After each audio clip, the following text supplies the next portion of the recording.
ED CBI সব জানে,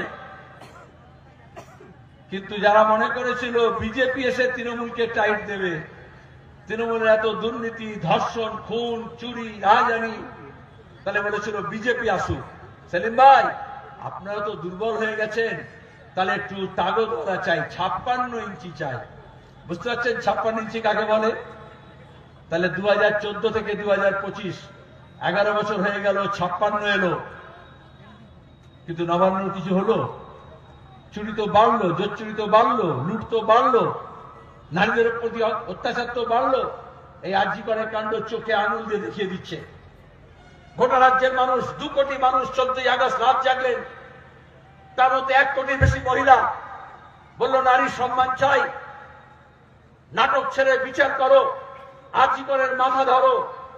মমতা ব্যানার্জির মাথা ব্যথা হয়ে গেল, পুলিশ কমিশনারকে দিয়ে, স্বাস্থ্য দপ্তরকে দিয়ে সব প্রমাণ ধামাচাপা করলেন।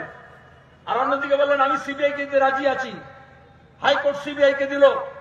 আমরা সেদিনই বলেছিলাম 10ই আগস্ট কোন সিবিআই না, এই বাংলার যত অন্যায় অত্যাচার হচ্ছে, যত খুন রাহাজানি হচ্ছে, যত দাঙ্গা হাঙ্গামা হচ্ছে, কোন নবান্ন, কোন 56, কোন ইডি সিবিআই, বাংলার পুলিশ, দিল্লির পুলিশ, ইউপির পুলিশ, সিবিআই পুলিশ কিচ্ছু করতে পারবে না। এই বাংলার ভবিষ্যৎ ঠিক করতে হবে। এই বাংলার মানুষকে, এখানকার শ্রমিক, কৃষক, ক্ষেত মজুর, দিন মজুর, মহিলা পুরুষ নির্বিশেষে, হিন্দু মুসলমান আদিবাসী তপশিলি নির্বিশেষে সবাই যদি এক কাটটা হয়। আরজি করের আন্দোলন সবাই এক কাটটা হলো, ওরা ভয় পেয়ে গেল। সিবিআই হলো কি হলো?